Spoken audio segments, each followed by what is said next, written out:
지금부터 울산 필수 의료 인력 충분한가, 울산대의대 역할과 책임 시민정책 토론회를 시작하도록 하겠습니다. 방금 소개받은 평화건강을 위한 울산의사의 승천기입니다. 발표할 내용은 울산시의 의료인력 실태와 확충 방안인데요. 개인적으로는 오늘 이제 이야기되고 있는 서울 아산병원 그리고 울산대학교병원 그거가 이제 개인적으로는 많이 연관되어 있습니다. 저도 이제 서울 아산병원에서 수련을 받고 전문의를 받고 울산대학교병원 과장으로 공직하다가 개업했기 때문에 꼭 오늘 주제가 제 친정을 욕하는 것 같아서 상당히 조금 부담스럽습니다만은 하여튼 저는 좀 부드럽게 할 테니까 뒤에는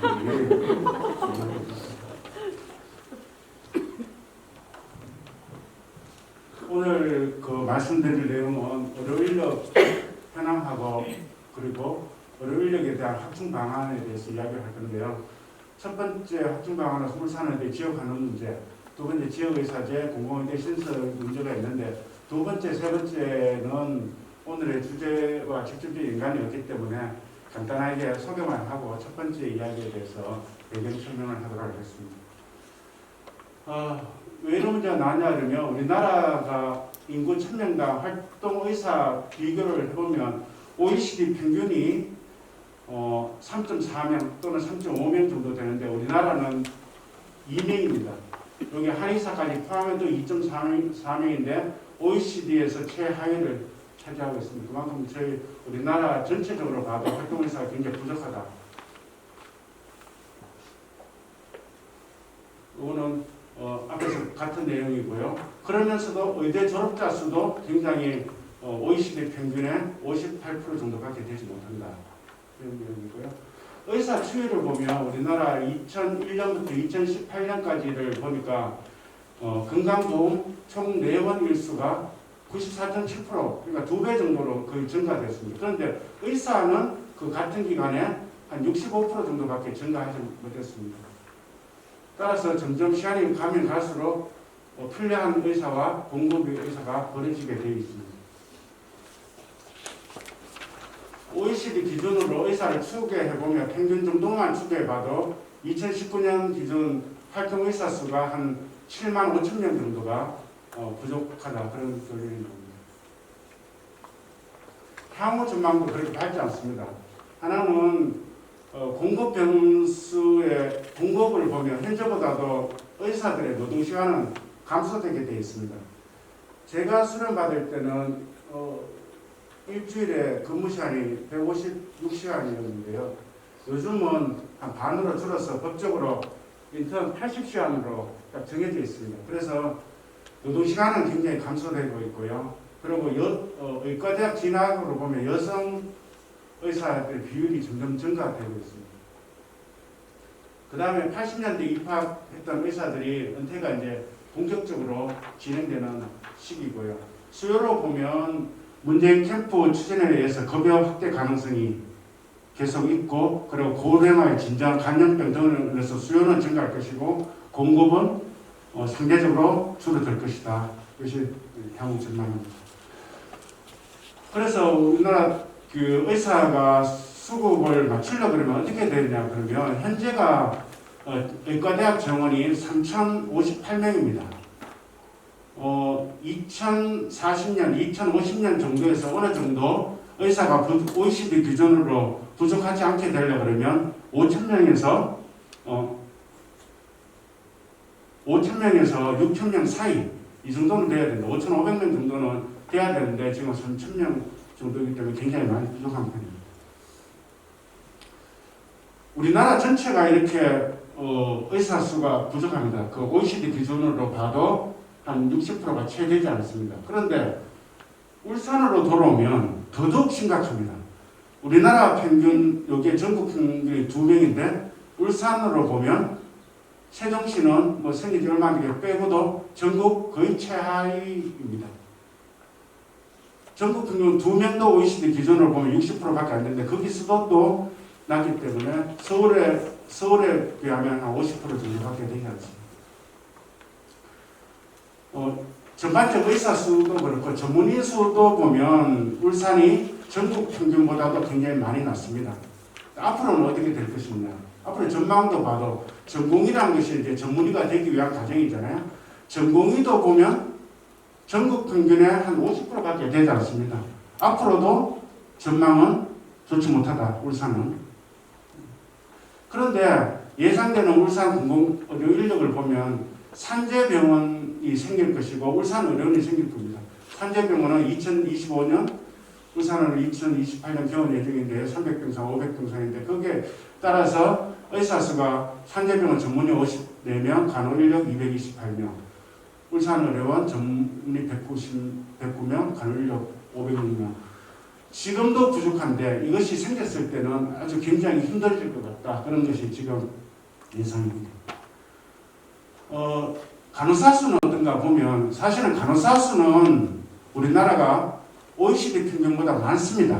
이게 많은 게 뭐냐 그러면 면허 보유 간호사가 많다는 겁니다. 그런데 활동 간호사는 평균 이하입니다. 여기 보면 2018년 데이터인데요. 면허 보유 간호사는 OECD 평균이 13.6이면 한국은 19.7. 뭐 간호사, 간호조무사 합해서 그렇긴 한데요. 면허 보유 간호사 많은데 활동 간호사로 보면 OECD 평균 8.8인데 6.8 정도로 굉장히 많이 줄어듭니다. 즉 면허증을 가지면서 활동하지 않는 간호사들이 우리나라는 많다는 거죠. 울산 그 간호사 수로 보면 울산은 뭐 전국 평균에 크게 많이 뒤지지는 않습니다. 여기 전국 평균 적기는 적지만 전국 평균에 거의 근접해 있다 이렇게 보면 됩니다. 이게 란셋이라는 이제 그 세계적인 글이 있는 이제 그 잡지에서 연구를 한 게 있습니다. 간호 인력과 그 환자 예우 및 비용 효과를 봤는데요. 55개 병원을 더해서 2년간 추적 연구를 해봤습니다. 그래서 대상은 1만 7천 명의 간호사하고 40만 명의 환자를 대상으로 조사를 해봤거든요. 해보니까 간호사 1명이 환자 6명을 볼 때하고 1명이 5명을 볼 때하고의 비교를 해봤더니 사망률이 6명 볼 때는 훨씬 증가하더라는 겁니다. 1명 줄었는데도 환자 사망률이 굉장히 줄고 제2번율의 경우도 제2번율이라는 것은 입원했다가 나와서 퇴원했다가 다시 입원하는 경우인데 그때도 1대 1명이 6명 볼 때 많이 증가하다는 것이죠. 비용 측면으로 이걸 이제 추산을 해봤습니다. 이제 간호사 1명이 환자를 5명 보면 간호사를 늘려야 되잖아요.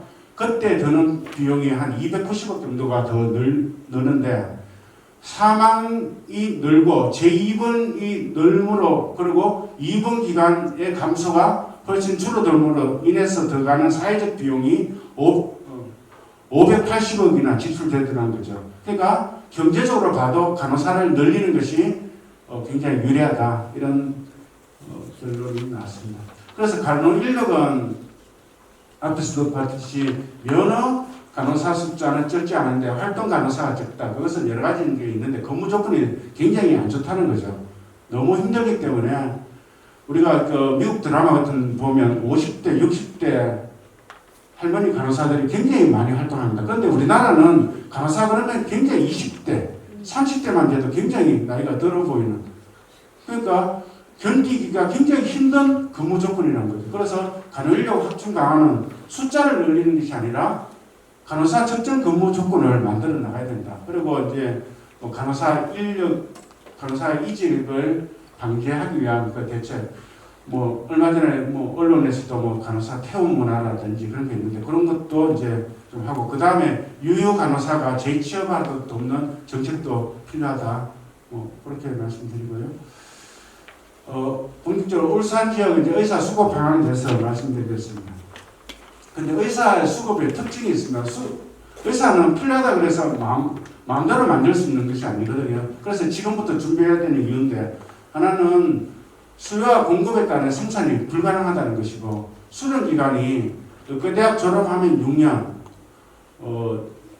졸업해서는 거의 뭐 역할을 잘 못하기 때문에 인턴 레지던트를 전공의를 끝나면 11년입니다. 그리고 군대에 갔다 오면 14년 한두에 쉬면 보통 평균은 한 15년 정도로 보는데 지금 준비하면 15년 후에 그 효과가 나타난다는 뜻이죠. 그래서 첫 번째가 지역의과대학 문제가 있습니다. 지역의대의 역할은 뭐 기초 연구를 해야 되고 지역의 의료 정책도 제공하고 그리고 전문 의료 인력 교육기관으로서도 하면서 더더욱 중요한 것은 지역에서 거주하면서 지역 친화적인 의사를 양성하는 데 의미가 있다. 그렇게 보면 돼. 그래서 만일에 지역의대가 없으면 어떤 문제가 생기냐? 당연히 지역의사가 부족하겠죠. 그리고 필수 의료 인력이 굉장히 부족하게 됩니다. 울산 같은 경우는 이번에 코로나에서 가장 필요한 인력이 감염내과, 그 다음에 예방의학과 전문인데요. 울산은 감염내과 1명, 예방의학 전문의 1명입니다. 굉장히 뭐 열악한 상태죠. 왜냐? 원래 감염내과와 예방의학과는 지원을 많이 하지 않습니다. 지원을 많이 하지 않기 때문에 어떤 대학에 보면 보통 뭐 2년, 3년에 1명 지원하고 그렇게 하는데요. 전문의를 받고 나오면 울산처럼 전혀 연구가 없는 데로 내려올 의사가 없습니다. 자기 지역에 만일에 대구에 있는 경북대학교 출신이라면 뭐 거기도 부족한데 울산까지 올 그런 사람이 없다는 거죠. 그래서 지역의대가 반드시 있어야 된다는 의미고요. 그 다음에 지역의대가 부재로 인한 두 번째 문제는 의료 전달 체계가 좀 왜곡된다는 것입니다. 의과대학 부속 병원이 있음으로 인해서 그 1차, 2차, 3차 의료 전달 체계가 되는데 아시다시피 울산대학교 병원이 2019년도에 상급종합병원에서 탈락했습니다. 그 이유가 이제 의사 수가 부족하다. 그것이 이제 가장 큰 거였는데요. 그렇게 되면 개원 병원하고 상급종합병원으로 역할을 해야 될 울산대 병원하고 같이 경쟁이 됩니다. 중증 환자 말고 가벼운 환자들도 좀 더 가게 되는 거죠. 그래서 의료 전달 체계가 왜곡된다는 측면이 있고, 그 다음에 지역의대가 없음으로써 기초의학 및 의료 정책이 인력 부족되고 의학 도서관과 연구소들이 의대에 같이 있게 되는데 그런 것이 없음으로써 이런 역할을 못하게 되고 전문 의료인력 배출에 부족하게 된다. 뭐 여러 가지 굉장히 많은 그 외에도 많은 게 있지만 이렇게 제시할 수 있습니다. 울산대 의대를 잠시만 이제 말씀드리자면 울산대 의대는 88년도에 어떤 목적으로 만들었냐? 지역 의료 불균형과 지방대학 육성을 위해서 만들었는데요. 정원을 늘릴 수가 없으니까 국립의대 정원을 축소해서 울산대 의대, 단국대, 아이주대 그렇게 만들었습니다.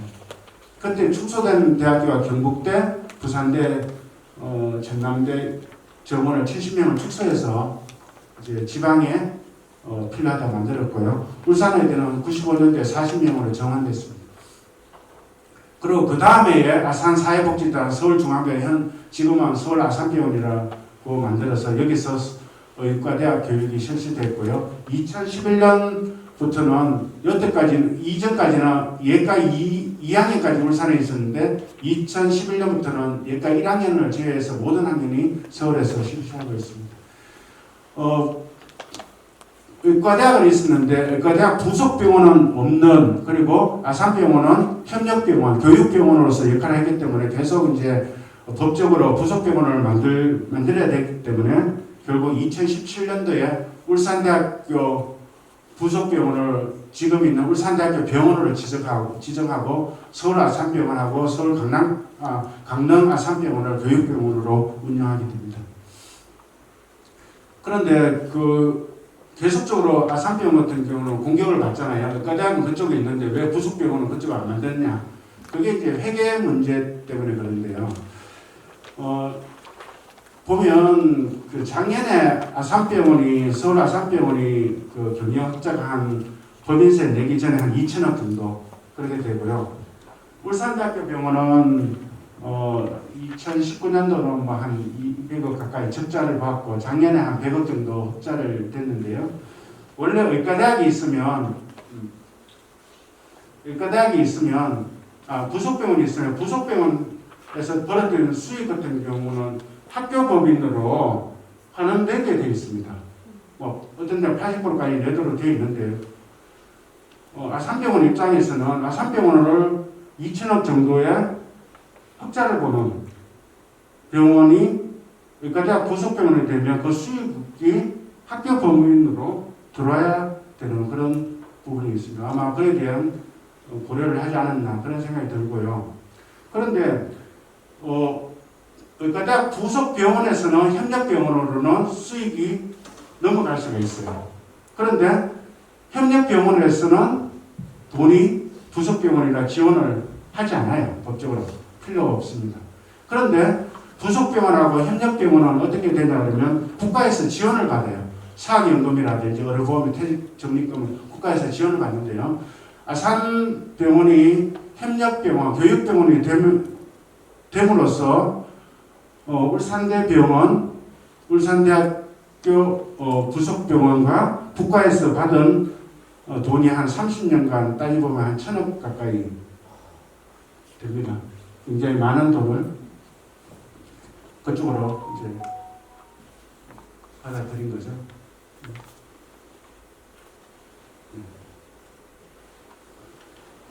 울산에 이제 의과대학이 없어서 어떤 문제가 생기냐. 울산대학교라는 이름은 있지만 서울에 있음으로써 원래 이제 그 지역의 대학이 그 지역에 남게 되는데 울산에는 없으니까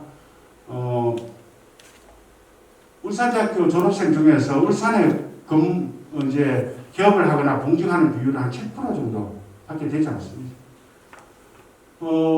부산에 있는 대학교 출신들은 한 40% 정도, 대구도 44% 정도 되는데 울산은 다시 말해서 울산대학교는 지역하고의 연구성이 전혀 없기 때문에 울산에 거의 잘 남지 않는다 그런 뜻이고요.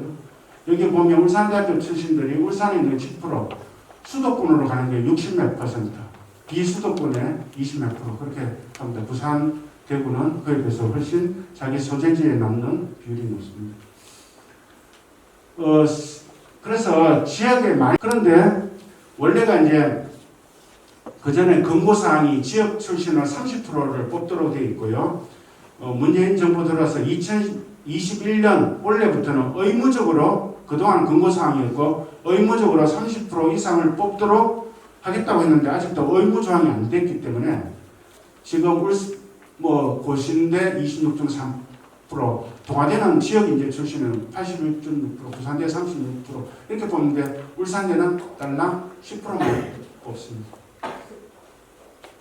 그래서 지역에 내려올 이유가 거의 근거도 없죠. 지역 출신도 아닌데다가 수련도 지역에서 받지 않는다. 그런데 경상권에 보면 이제 앞으로 지역인재를 더 선발하겠다고 그래요. 동아대는 지금 80% 굉장히 많이 와. 부산대는 70%까지 늘리겠다. 경상대도 56%까지 이렇게 하는데 울산대는 아직 하는 없습니다. 어뢰인력이 이제 지역에 있어야 되는 이유가 우리나라뿐만 아니라 전 세계적으로 공통되어 있습니다. 그것이 이제 WHO에서 권고하는 건데 어뢰인력의 지역적 분포를 개선하기 위해서는 가장 중요한 것이 지역 출신 의사를 선발하라는 것이거든요. 이것이 필수적인 조건이라는 겁니다. 지방의과대학 설치도 필요하고 쭉 지역 건강 문제를 반영해서 교육하는 거 그런 것도 필요하고 재정적 유인도 필요하고 의무 복무 제도도 필요하겠지만 가장 필수적인 요건은 지역 출신 학생을 지방의과대학에서 설치한 대로 뽑아야 된다. 이것이 이제 WHO의 권고입니다. 이 서울 아산병원 표지석인데요. 서울 아산병원 가보면 여기다가 부속으로 아산 사회복지재단, 여기 울산대학교 의과대학이 당당하게 서울 아산병원에 있다. 아산 성균관입니다. 이거는 이제 울산 지역 방송에서 나왔던. 그래서 올해 7월 달에 이제 우리가 울산의대를 울산을 되돌려 한다 그런 지역 관계기관 간담회를 한번 했고요. 두 번째가 이제 의대 정원 확대, 여기서부터 간단하게 하겠습니다. 해외 사례를 보면 일본은 의과대학 수가 이제 77개, 우리가 41개인데 입학 정원을 보면 한 학교당 한국은 평균 75명인데 일본 130명이고 인구 10만 명당으로 봐도 일본보다 굉장히 많이 적습니다. 그래서 의대 정원을 확대하겠다. 그래서 이제 작년에 2020년부터 400명을 정군해서 10년간 4,000명 양성하겠다. 지역에 필요한 의사를 의무 복무하게 하는 것을 매년 300명, 특수분야, 역학조사, 소아외과 이런 데서 50명, 의과학자 50명 그렇게 하겠다 그러는데 아시다시피 의사 파업하고 의대 수업부가 그래서 이거 취소됐습니다. 공공의과대학 이야기도 같이 나왔었는데요. 공공의과대학이라는 게 뭐냐 그러면 그 의무사관학교처럼 국가 공공 분야, 필수 분야 중심으로 하는 인재를 양성하는 의대를 만들겠다. 그 어느 날 폐교대 서남의대 정원을 가지고 이제 만들고 2024년 3월에 개교하겠다 그러는데 여기는 이제 의무사관학교처럼 여기는 이제 수업료 등을 전부 국가에서 지원을 하고 의무 복무를 10년간 하도록 하겠다 그랬는데 이것도 취소됐습니다. 이제 이것이 지금 이제 서남대 학교 정원뿐만 아니라 앞으로는 공공의대가 굉장히 필요하고 이것은 권역별로 이것이 설치하는 게 필요하고요. 특히 우리 울산처럼 국립대 의대도 없고 그리고 공공의료기관들이 많이 만들어질 이런 곳에 꼭 공공의대가 설립되기를 바랍니다. 그래서 정리하자면 의료인력 확충방안은 가장 중요한 것은 지금 현실적으로 가능해서 울산대 의대 지역 환원이 필요할 것이고 그리고 공공의대 신설하고 의대 정원 시 울산 정원을 확보하고 그 확보된 인원들이 지역에서 뿌리 내리도록 제도를 마련해야 되겠다 그렇게 있습니다. 다음 두 번째 주제 발표를 하겠습니다. 울산대 의과대학의 인문현황과 법적 검토라는 주제로 전원수 변호사님께서 하시겠습니다. 아까 그 성창기 그 토론자님께서 제가 이제 메인이라고 했는데 사실은 저의 부분은 오히려 굉장히 간단합니다. 간단하기 때문에 알아듣기 쉬울 수 있고 이런 부분이 법 위배니까 당당하게 요구해야 되는 부분을 좀 아셨으면 하는 바람에 법적 근거와 그런 지금 현재 운영 위배됐다 이런 부분의 기준에서 말씀드리겠습니다. 울산의대 편법 운영 관련 법률 검토 지금부터 살펴보겠습니다. 쟁점은 간단합니다. 두 가지입니다. 울산의대가 교육부 인가에 따라 운영되고 있는지 일단 그러면 교육부 인가를 받아야 되는 사항이라는 거 한번 살펴볼 거고요. 그 다음에 인가에 뭐가 포함이 되어야 되는지 그 포함된 사항에 따라 운영되고 있는지 알아볼 겁니다. 그 다음 두 번째는 그러면 인가의 결론적으로 1항에 대한 결론, 쟁점 1에 대한 결론은 인가에 따라 운영되지 않고 있다는 거겠죠. 근데 그렇다면 왜 이걸 누가 내버려 뒀는가입니다.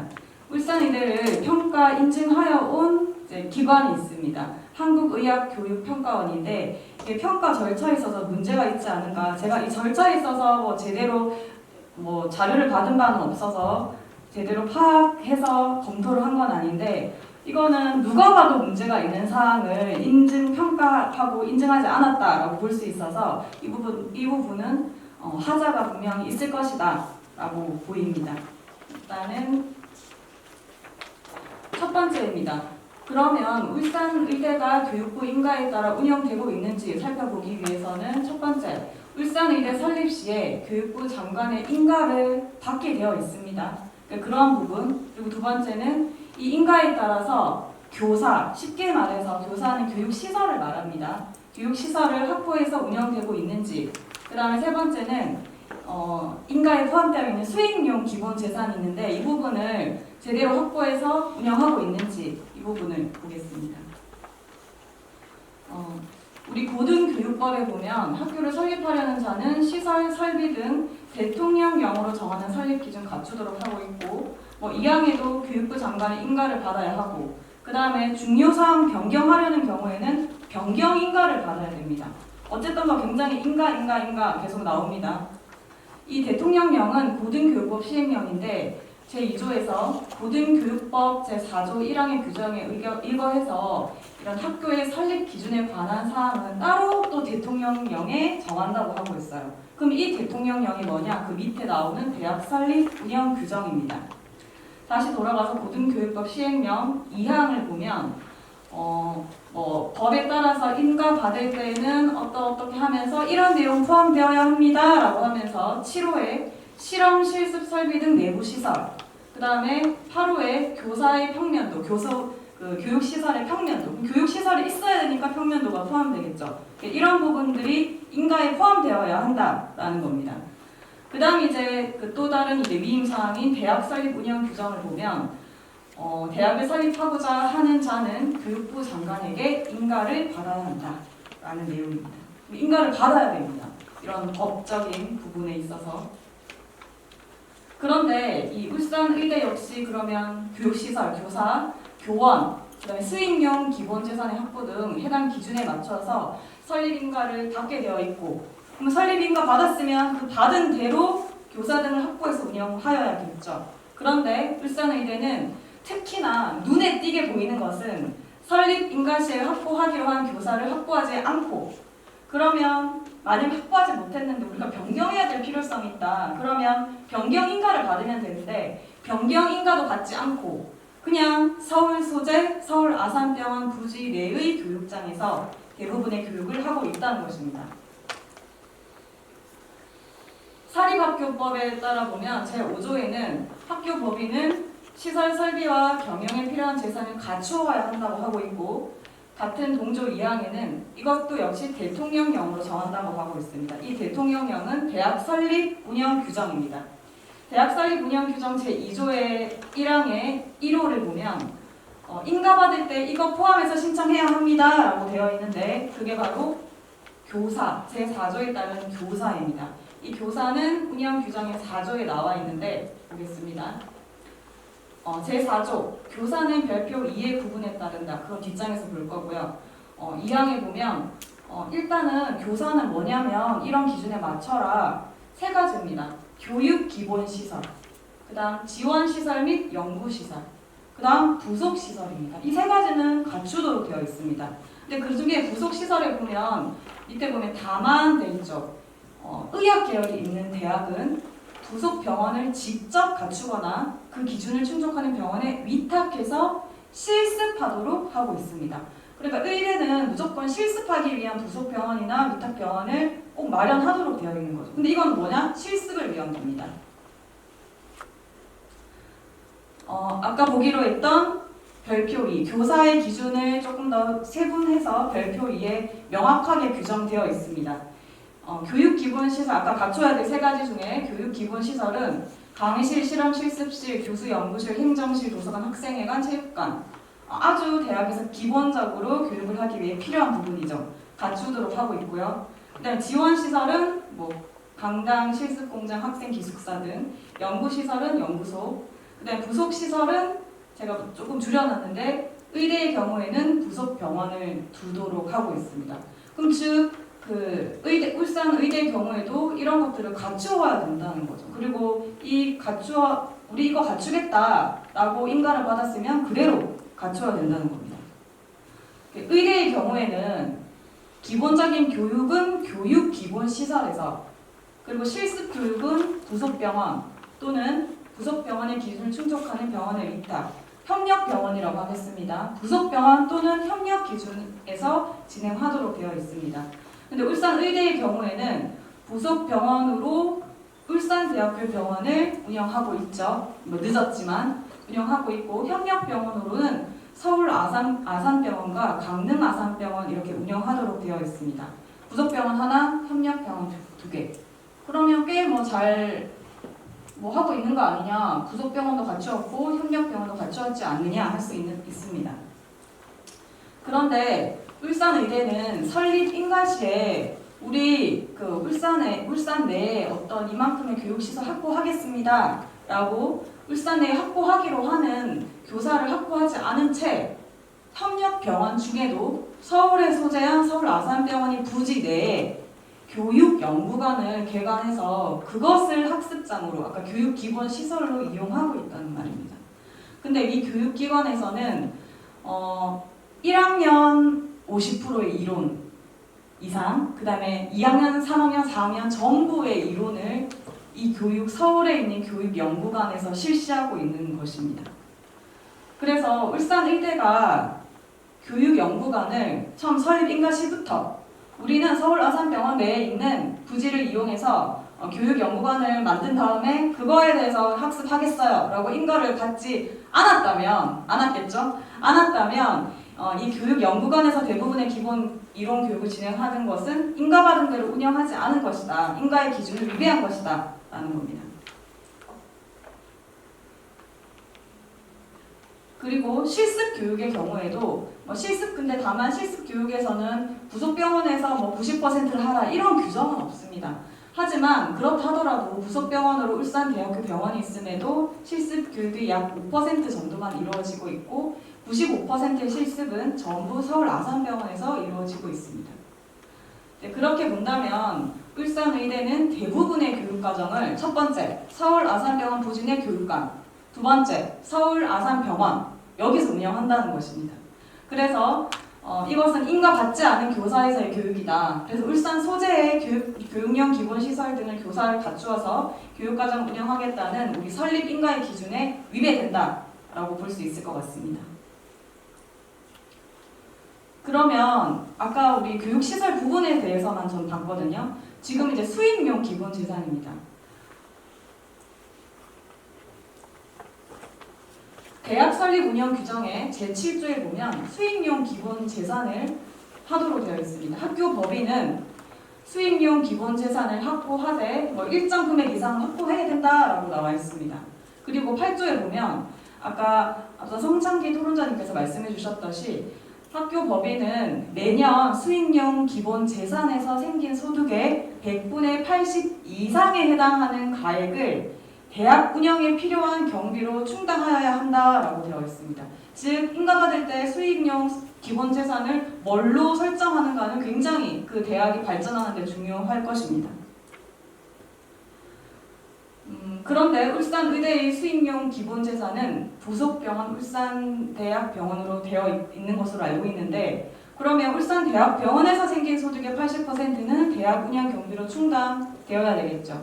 그런데 울산의대의 경우에는 사실상의 이론 교육, 그 다음에 실습 교육이 전부 서울 아산병원 그리고 그 교육관에서 이루어지고 있는데 협력병원에서 뭔가 이런 수익을 환원할 수 있다는 부분이 전혀 없습니다.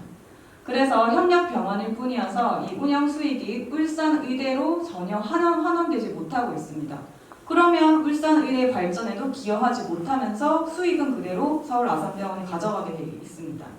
사실상 그런데 이 부분에 대해서는 지금 법 규정으로는 협력병원에서 이 수익을 가져가도록 하는 게 없는데 무슨 문제가 있습니까? 라고 하시면 할 말이 없습니다. 그런데 이게 사실상에는 설립 인가 시에 교육용 기본 재산 및 부속시설 아까 교사 확보 기준을 위반했죠. 위배하면서 운영됨으로 인해서 울산의대가 얻지 못한 수익이자 손해이지 않나 그렇게 봐야지 이 문제를 풀어갈 수 있다고 보입니다. 그래서 교사 확보에 대한 시정 명령 그리고 수익용 기본 재산에 관한 규정의 개정 예를 들어 협력병원 너희도 일부 80%까지는 아니더라도 몇 %의 수익을 기여하라. 당연히 그거 이득을 받으니까요. 그런 부분들 등 개정이 필요하다는 의견입니다. 그러면 그냥 이렇게 학교에서 잘못 인가 기준 위배해서 했다고 칩시다. 그런데 왜 이걸 놔두냐고요. 모두 다 알고 있는데 저희들도 학생들 예전에 생각해보면 근데 울산의대는 서울 거니까 어차피 서울 가는 거니까 상관없잖아요. 이런 말들을 굉장히 공공연하게 학생들까지 할 정도였거든요. 그런데 이 34년간 유지되어 왔던 것입니다. 울산의대를 평가 인증하여 온 인정기관의 문제가 아닌지 살펴보겠습니다. 고등교육법에는 11조 2조에 학교는 교육부령으로 정하는 바에 따라서 평가 부분을 스스로 점검하고 평가해서 그 결과를 공시하도록 하고 있습니다. 그런데 의대의 경우에는 하나가 더 있습니다. 2항의 다만 뒤에 보면 의학 교육과정을 운영하는 학교는 대통령령으로 정하는 절차에 따라서 인정기관의 평가 인증을 받아야 한다고 합니다. 그러니까 좀 전문적이니까 전문적인 부분을 교육부에서 다 할 수가 없으니까 그렇겠죠. 그리고 이거는 이제 시정 명령도 할 수 있다는 규정이고요. 아까 평가 인증을 할 수 있도록 하는 대통령령입니다. 고등교육기관의 평가 인증 등에 관한 규정입니다. 2조 2항에 보면 인정기관은 평가 인증의 대상이 되는 학교에 대해서 자료 제공을 요청할 수 있다. 그 다음에 2조의 2 보면 의학 교육과정을 운영하는 학교는 인정기관에 평가 인증을 신청하여야 한다. 그리고 2항에 보면 인정기관은 이런 기준, 방법, 절차 등에 따라서 평가를 완료하고 인증 여부의 결정을 하여야 한다라고 되어 있습니다. 그러니까 평가랑 인증을 하도록 되어 있습니다. 내버려 두지 말라고 하고 있습니다. 그리고 또 규정이 있습니다. 그럼 이 인정기관에 그냥 마음대로 맡겨둘 수 있냐? 교육부 장관은 인정기관에 대한 지도감독을 할 수 있다라고 되어 있습니다. 지도감독을 할 수 있도록 되어 있습니다. 이거 본다면 우리 고등교육법 그리고 고등교육기관의 평가 인증 등에 관한 규정인 대통령령에서는 의학교육과정을 운영하는 경우에는 이제 인정기관에 평가 인증을 신청해야 되고 인정기관은 이 인증 여부를 결정을 하여야 합니다. 교육부에서는 이 인정기관을 어디에 뒀냐? 한국의학교육평가원에 받도록 되어 있습니다.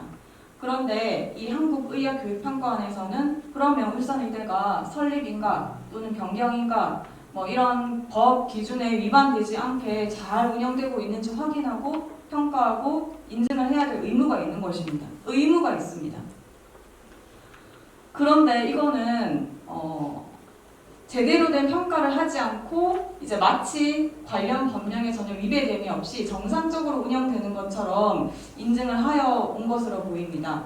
그게 우리가 지금 아까 첫 번째 문제 3은 교육시설 확보 문제는 너무나 쉽게 지나가던 사람도 충분히 확인할 수 있는 부분입니다. 그 다음에 실제 교육과정이 이론과 실습은 어떻게 구성되고 있고 몇 %가 이제 울산에서 이루어지고 있는지 그런 부분도 쉽게 판별될 수 있는 사항입니다.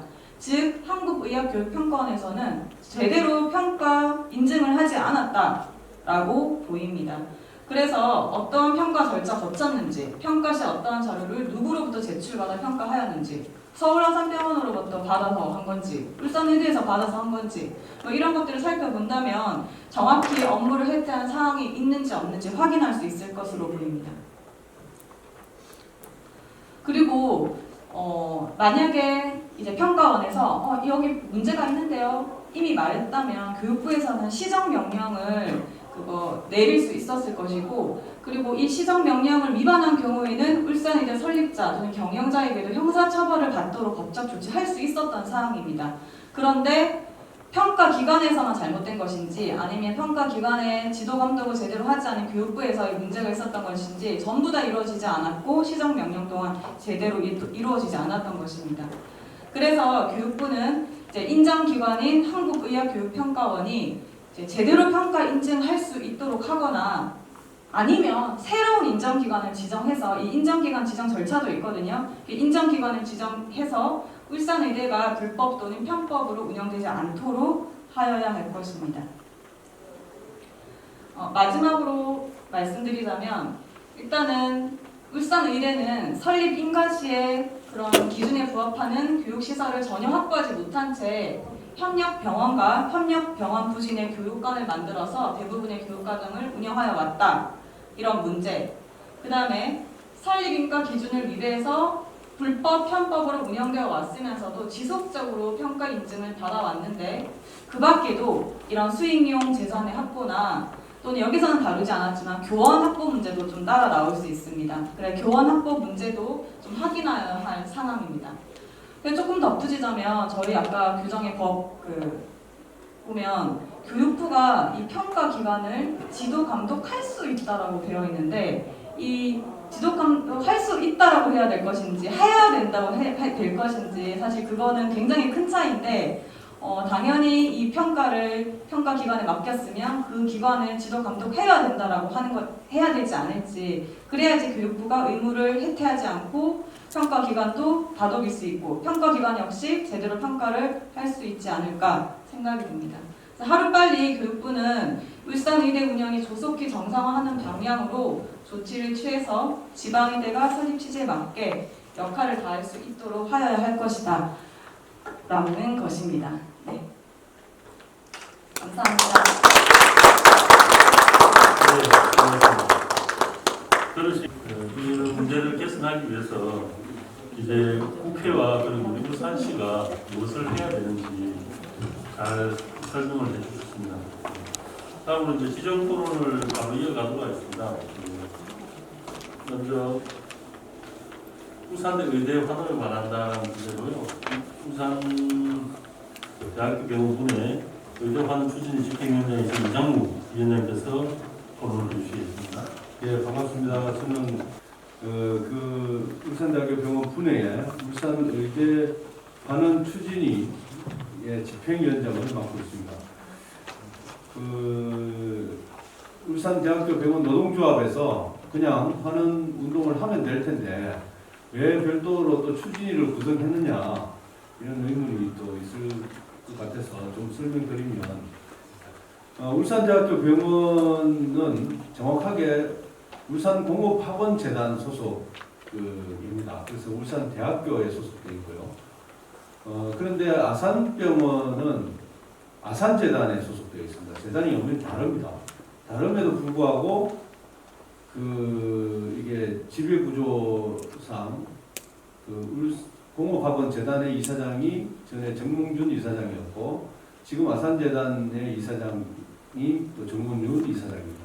그래서 지배구조상 우리 병원 내부에서 또는 학교 공업학원재단 내에서 이 아산재단에 대한 어떤 눈치를 볼 수밖에 없는 그런 현실이 있습니다.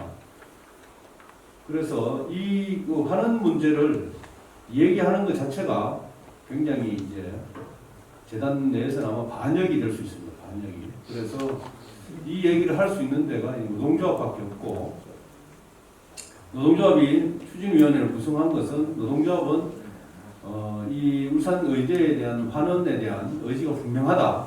그래서 좀 대외적으로, 대내적으로 좀 의지를 분명히 하기 위해서 추진위원회를 구성했다. 이렇게 이해를 해주시면 되겠습니다. 1996년에 아산재단 해석병원이 울산공업학원재단 울산대학교 병원으로 명칭을 변경을 했습니다. 그래서 울산대학교 병원 직원들은 울산대학교 병원인데 왜 우리는 다른 대학병원들하고 다르게 사학연금이 아닌 국민연금을 가입하고 있을까? 그리고 울산대학교 병원인데 왜 의대생들은 보이지 않을까? 이런 의문들을 가지고 있었습니다. 울산대학교 병원이 왜 의대 병원이 아닌지 또 연차가 얼마 되지 않은 직원들은 울산대 의대가 아산병원에서 운영되고 있다는 사실도 잘 모르고 있습니다. 이런 방식이 운영이 편법 운영이라는 것도 당연히 모르고 있습니다. 직원들끼리 이런저런 그냥 얘기만 할 뿐이지 이런 내용들을 상세하게 병원이 설명한 적도 한 차례도 없습니다. 노동조합이 이제 교섭하면서 한두 번 이렇게 물어보면 상세한 설명보다는 대략적인 이런 설명 정도에 그쳤습니다. 2019년도에 의사 1명이 부족해서 3차 의료기관 심사에서 떨어졌을 때 병원 경영진이 설명한 것은 의사 1명이 부족해가지고 그에 대한 감점으로 3차 의료기관 선정에 탈락했다. 이 정도 설명이 전부였습니다. 정부의 울산대학교 의대 설립 목적은 지역 의료 불균형 해소였지만 취지와 다르게 울산공업학원재단, 울산대학교 의대는 아산재단, 서울 아산병원을 협력병원으로 지정하고 울산대 의대를 운영해왔습니다. 서울 아산병원은 병원 성장에 꼭 필요했던 의대 설립을 하지 않고도 울산대 의대를 활용해서 한국 최대 병원으로 명성을 가질 수가 있었습니다.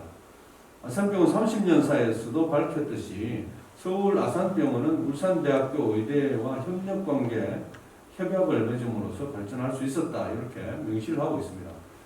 수도권에서 불가능하던 의대를 대신해서 지역 불균형 해소의 목적으로 설립된 울산의대를 편법적으로 운영해서 서울 아산병원 성장에 활용한 것입니다.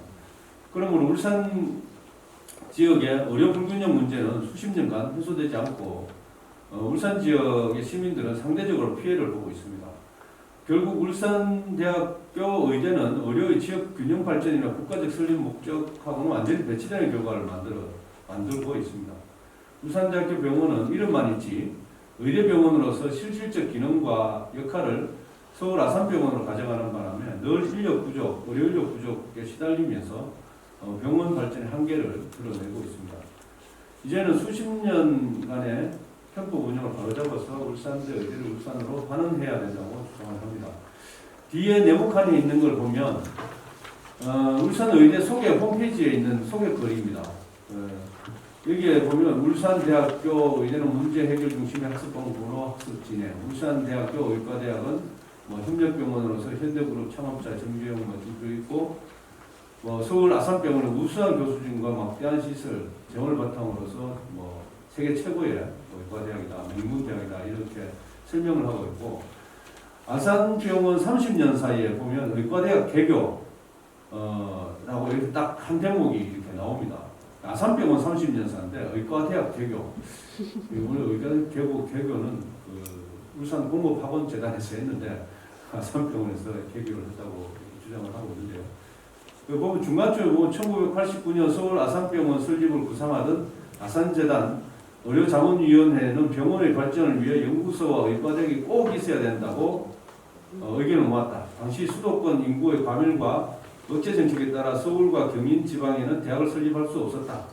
같은 시기 울산공업학원재단, 산하 울산대학교 역시 지역 의료 발전을 위한 의과대학 부속병원을 설립을 추진하고 있었다.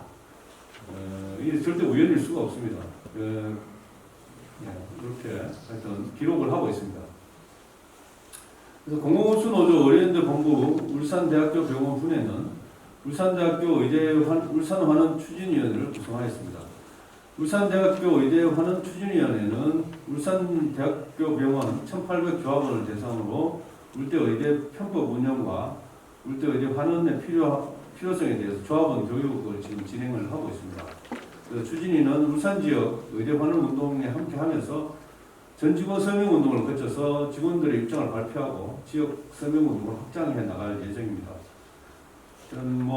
저는 오늘 요거 토론자로 하면서 저는 노동조합 간부이긴 한데 우리 병원에서 이 얘기를 할 수 있는 사람이 노동조합에 있는 사람들밖에 없어요. 그래서 다들 눈치 보고 계시기 때문에 직원의 한 사람으로서 이렇게 발표를 하게 됐습니다.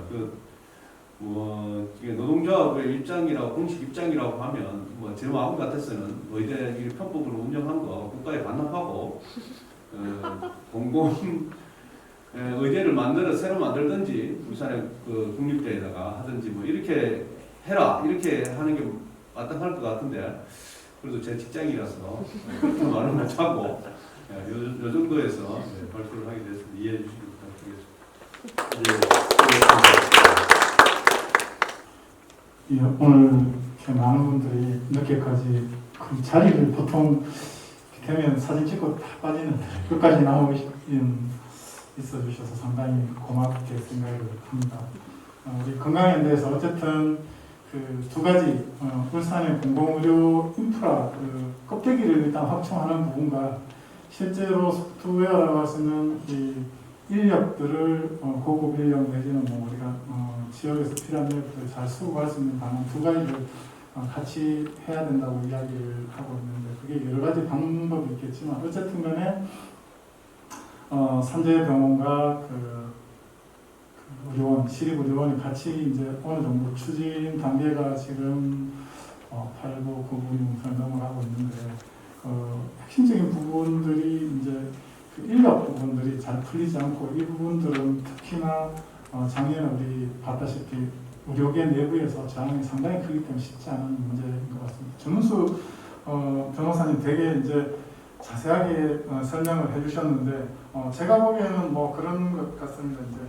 한국학교육평가원에서 평가 인정을 하고 교육부에서 시정, 명령, 감독 이런 역할을 한다 이 핵심인 것 같은데요. 이제까지 제대로 되지 않았다는 것입니다. 그것은 한국학교육평가원은 사실은 원장도 그렇고 거의 의료계, 병원계에서 맡고 있습니다. 그러니까 자기 식구니까 느슨하게 큰 문제 없이 조율하는 역할들을 주로 해오면서 이 문제들을 아까 저는 그 아산병원에서 그 의료재단에서 이야기하는 얘기는 상당히 이렇게 과격한 골 때리는 이야기잖아요. 그죠? 자기들이 불법을 저지르면서 편법을 저지르면서 그걸 자랑스럽게 나의 치적이다 이야기하는 내용들을 버젓이 할 수 있었던 이야기는 있었던 것은 내부에 감시 감독하거나 거기에서 시행 명령을 내릴 수 있는 그런 사람들이 아무도 없었다는 것이죠. 교육부조차도 사실 작년에 이제 저희들이 서동연구원을 통해서 저희들이 이제 문제 제기를 하면서 국감에서 이 문제가 제기되었거든요. 이제 의과대학 학습장이 제대로 되고 있지 않다. 특히 한 6개 대학 정도를 이야기했습니다. 여기는 뭐 울산대학교, 순천향대학교, 성균관대, 관동대, 동국대, 한림대도 있는데 심한 4군데를 자기들이 이제 감독해보겠다 해서 원래 이제 자료가 나왔거든요. 그 이야기는 두 군데 문제 있는 두 군데는 심하지 않으니까 봐주겠다 이렇게 이야기를 한 것이죠. 그 심하지 않은 한림대 제가 봤더니 한림대는 본과 1학년 본과 1학년까지 저 춘천에서 하고 2학년은 서울에서 이렇게 한다고 하더라고요. 그러니까 얘들은 좀 덜 심하다. 울산대가 예과 1학년도 반만 하는 얘네들이 해로 너무 한다. 우리가 도저히 뭐 봐줄 수 없다. 이런 애들만 지금 강사를 하고 있는 것입니다. 그래서 정말 저기 자료에도 나오지만 캠퍼스 자체가 아예 다른 지역에 있잖아요. 그래서 정식으로 교육을 할 수 없는 그런 상황인데 불법 교육을 지금 시키고 있는 것입니다. 거기에 대해서 대학 성명 자료를 봐도 너무 뻔뻔합니다. 자기들이 이제 아까 지역 소재를 옮기고 싶은데 허가를 각 지역에다가 냈기 때문에 자기가 옮길 수 없으니까 법을 못 바꾸니까 우리가 어쩔 수 없이 그냥 여기서 하겠다 이렇게 요구를 이야기를 하더라고요. 법이 이래 대학 있으니 우리가 옮기겠다 아니고 법을 이거 바꿀 수 없다고 여기 있는데 그러니까 우리 그냥 할게 너 신경 쓰지 마 이런 답변을 했고요.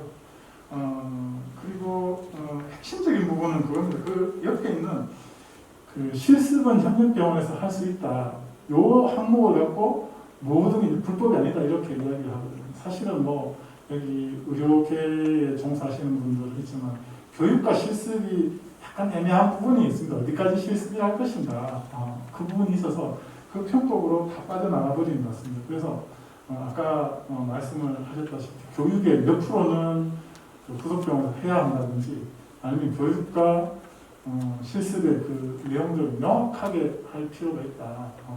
그거 다 아시다시피 의과대학 예과 1학년이 실습하면 무슨 실습을 하겠습니까? 기껏 해봤자 뭐 고락 뼈 이렇게 뭐 이름 맞추는 이런 정도 수준일 거라고 저는 옛날에 저희랑 과정이 또 달라서 그런 수준이라서 그것을 실습이라고 할 것도 없거든요.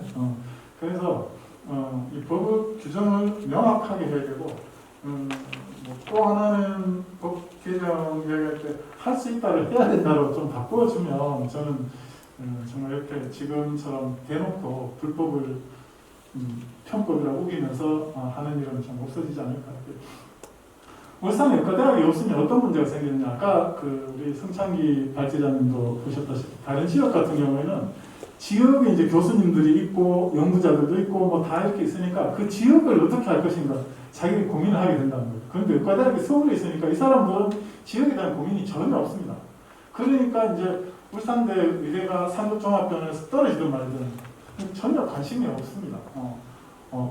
그런데 이제 부산이나 이쪽에는 자기들이 산업종합에서 탈락 안 하려니까 지역 할당제를 높여서 지역에 있는 친구들이 자기 병원에 많이 나가서 그런 과정을 받도록 하려는 그런 노력들, 자구적 노력을 자연스럽게 하게 되어 있거든요. 그런데 울산은 그렇지 않으니까 2022년까지 지역 할당 30%를 공고했습니다. 공고했는데 다른 지역은 아까 뭐 30% 이상씩 다 했는데 울산은 10% 울산대는 10%였지 않습니까? 하고 나서도 의무부총장 이야기로는 야 10% 너가 한다고 울산에서 다 들어올 수 있을 것 같아?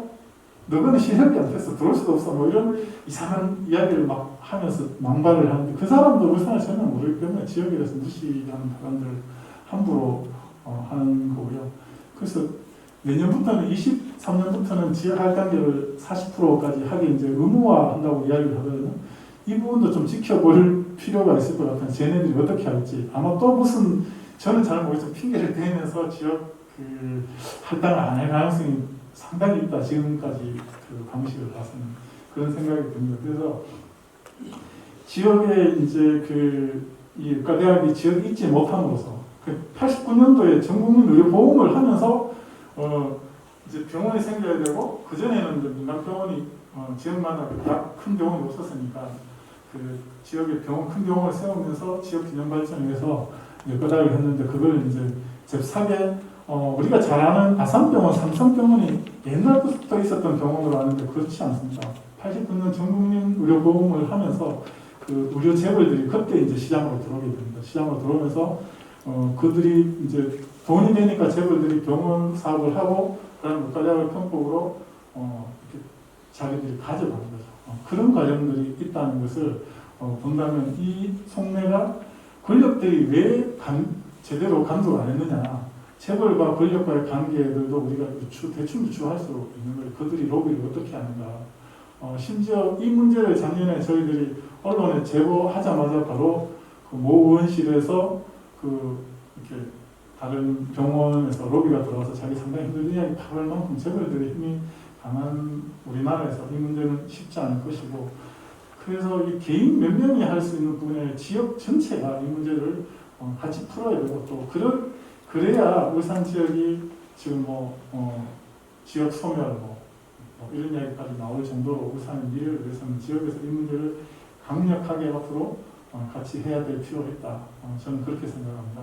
네, 감사합니다. 네, 마지막으로 박인미 대표님께서 네, 지금까지 이제 그 주제 발표와 지정 토론을 잘 들었습니다. 아마 이제 교육부에서 분명히 답을 했습니다. 이제 현장 조사를 했고, 그래서 이제 12월까지는 시정 명령을 내리겠다. 그 시정 명령에는 이제 아까 전우수 변호사님께서 말씀하신 그런 이제 불법적인 거에 대한 시정 명령일 거라고 저희는 좀 생각을 하는데요. 그래서 이제 그 시정 명령 결과가 나오고 나면 저희가 또 제대로 적합한 시정 명령인지, 그리고 또 시정 명령에 따라서 울산의대가 어떻게 이제 거기에 맞추는지, 아니면 또 다른 이유로 빠져나가는지, 이런 부분에 대한 것들을 앞으로도 좀 이렇게 잘 살펴봐야 될 것 같습니다. 그러면 하여튼 그동안 너무 애써주신 우리 서용 의원님과 그리고 앞에 이제 발표해주신 우리 발표자님과 토론자님께 큰 박수를 치면서 마치도록 하겠습니다. 고맙습니다.